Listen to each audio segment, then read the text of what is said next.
Welcome to Living Well with Dementia. Unsubscribing to prescribed disengagement, as I say. Now, I was first diagnosed with dementia over 13 years ago, and here's a quick overview around dementia. First of all, what people see: a funny old person's disease, memory loss, wandering, confusion, incontinence, behavioural issues, old people's care homes and locked wards, loss of empathy, carer burden. Now, that's what other people see, and I might even say that some of those observations are really of themselves, not us. But what we see amongst our peers is different: isolation, loss of friends, confusion, loss of independence, difficulty doing common everyday tasks. We experience social neglect, and worst of all, the stigma. We know it's a terminal disease and we see our hurt partners, and we all have financial loss because, after all, we were told, go home, die, and stop work. Not necessarily in that order. But our experiences are somewhat more different. We have anxiety, we lose our friends, some confusion, changes in how we experience time, we feel exhaustion, changes in our empathy and emotional changes. We encounter huge obstacles to our basic human rights and changes in a lot of our basic sensory bits, confused memory, degraded facial recognition, which is my starting point, being ignored, confused sensory inputs, degraded language skills, and losing our ability to speak and be heard. But what we need is really simple, because all we need is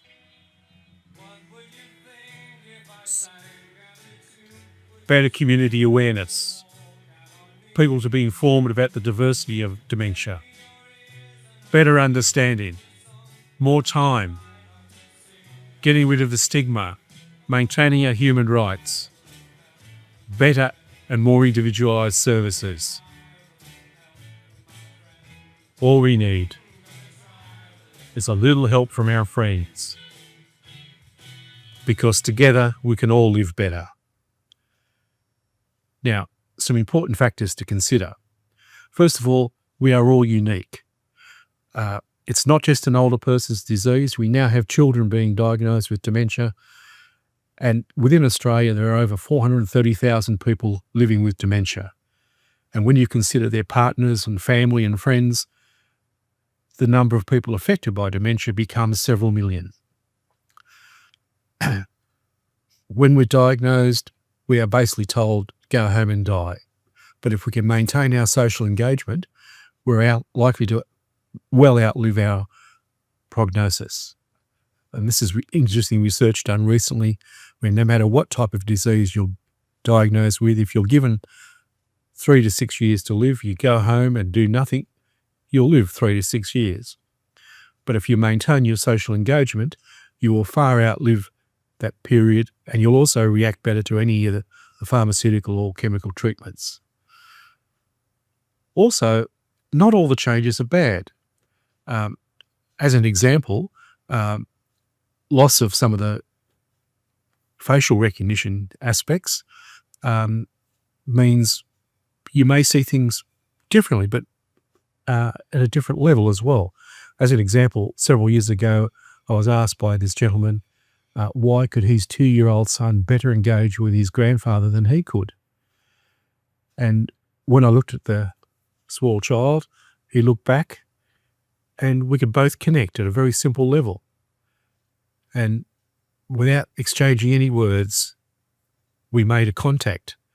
And I realise now that I'm losing those basic social skills I was taught, if you like, in kindergarten, whereas this child hasn't learnt them yet.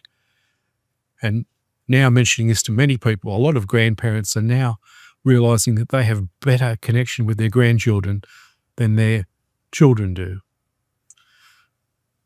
Now, I'd like to finish by saying to everyone living with dementia, every day, be brave, be bold, be courageous, and be true to yourself, because you must remember it's not your fault. Now, to finish with, I'll show you my MRI. Look what they done to my brain, Mom. Look what they done to my brain. Well, they picked it like a chicken bone, and I think I'm half insane, Mom. Look what they done to my soul. I wish I could find a good book to live in. Wish I could find a good book. Well, if I could find a real good book, I'd never have to come out and look at what they done to my soul. La la la la la la la. Look what they done to my brain, Mom. Look what they done to my brain.